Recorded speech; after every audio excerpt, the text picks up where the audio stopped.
Mr. Hutchings, 80, who had end-stage renal failure, heart disease, hypertension and atrial fibrillation, had already been investigated twice, in 1974 and 2011, and told no further action was necessary.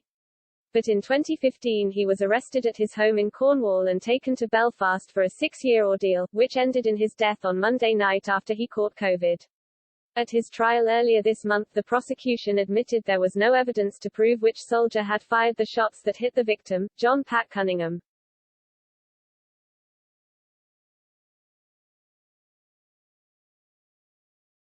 And yesterday DUP leader Sir Geoffrey Donaldson urged the Public Prosecution Service to explain why it went ahead with the trial.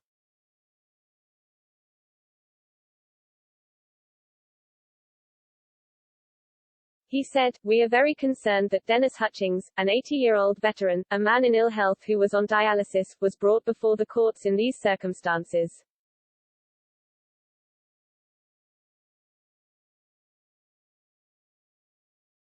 What was the compelling new evidence that had emerged?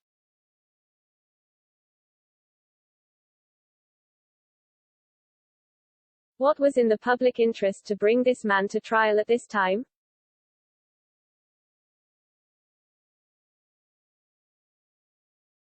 Mr. Hutchings' solicitor Philip Barden said his client's dying wish was for the government to honor its pledge to end the witch hunt against Northern Ireland veterans.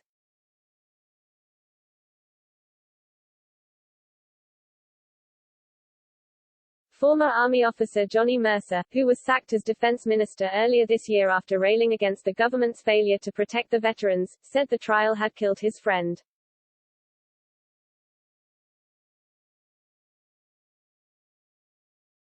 Clearly he would not have caught COVID if he wasn't there. If he had not attended this trial, he would be alive.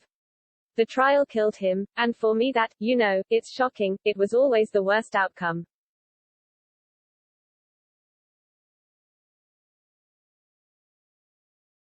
He slammed Northern Ireland Secretary Brandon Lewis for missing deadlines on a promised statute of limitations on Troubles prosecutions. He said, "For a lot of people, it's a theory, it's a game." Well, the net impact of that is what we've seen over the last 24 hours with Dennis Hutchings. It leaves one feeling pretty sore about the whole thing.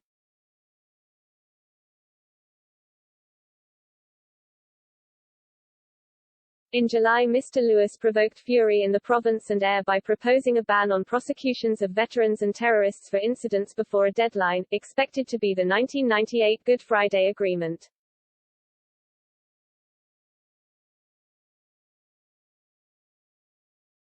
Mr. Barden, of law firm Devonshires, said, "I had the honor to look after Dennis Hutchings for 10 years.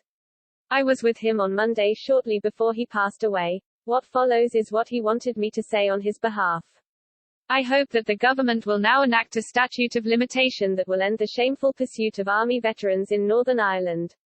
This should be known as Dennis Law, as it is the cause that he fought and died for."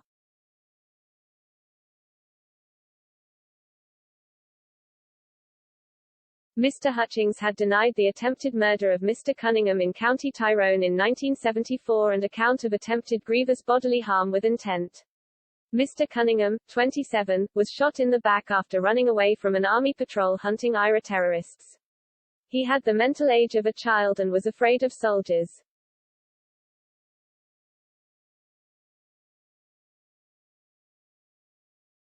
Mr. Barden said that had Mr. Hutchings given evidence at his trial, he would have said that he did not shoot Mr. Cunningham but that he had fired air shots.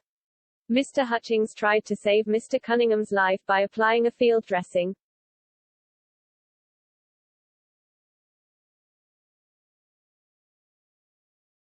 He added, "Unless this government acts, then many others will follow Dennis, as there are numerous coroner's inquests and police investigations still underway."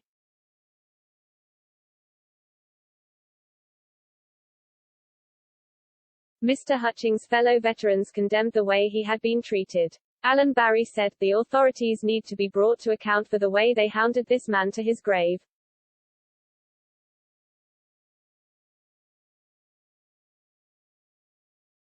The judiciary and the politicians who allowed this to happen should hang their heads in shame.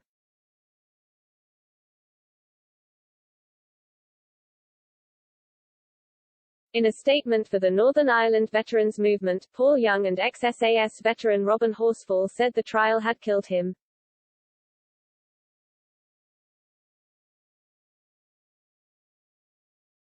At the age of 80 during a pandemic he had to fly in a packed aircraft, he had to live in a hotel and sit in a packed court to show that he wasn't going to be abused and bullied by terrorists.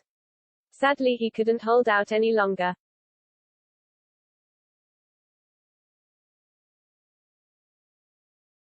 Northern Ireland's Public Prosecution Service defended the decision to prosecute Mr. Hutchings. Deputy Director Michael Agnew said, "We can assure the public that all decision-making was taken impartially and independently and fully in accordance with the PPS Code for prosecutors."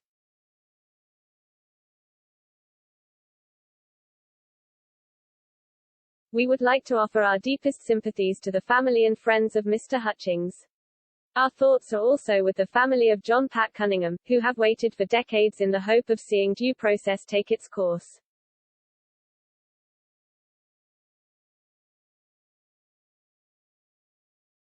As a soldier who served his country, I was never under any illusions about the regulations I worked under.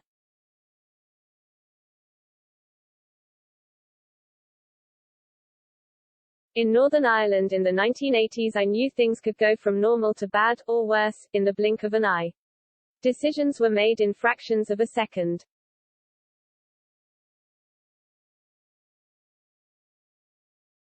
Yet those decisions, even if taken at lightning speed, were framed by a clear set of obligations.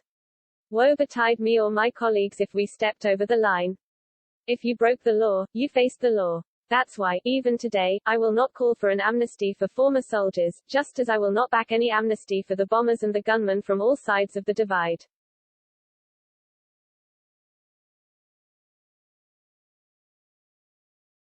But I can still be appalled at the way the case of Dennis Hutchings challenges our faith in the justice system. After all this time, what exactly was the compelling new evidence?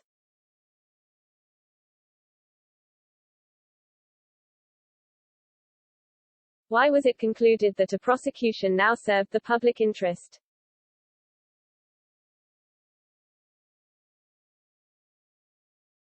The Director of Public Prosecutions used powers under Section 35(5) of the Justice Northern Ireland Act 2002 to bring cases against a number of military and police personnel, of which Dennis Hutchings was one.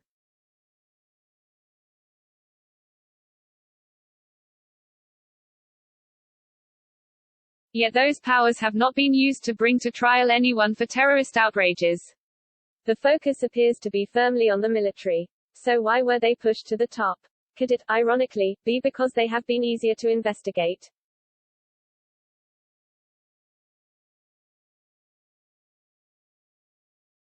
In general, incidents involving the security forces were rigorously documented.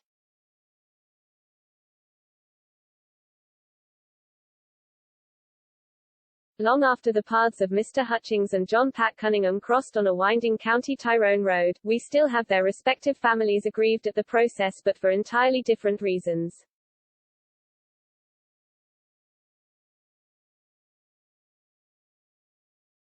Mr. Hutchings' loved ones will regard his treatment as inhumane, akin to hounding, whilst Mr. Cunningham's relatives believe they still don't have the definitive answer to what happened.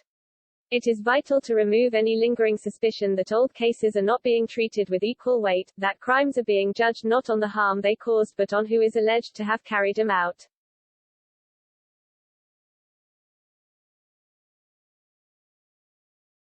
Perception matters, especially in a country where memories are long and not all wounds have healed.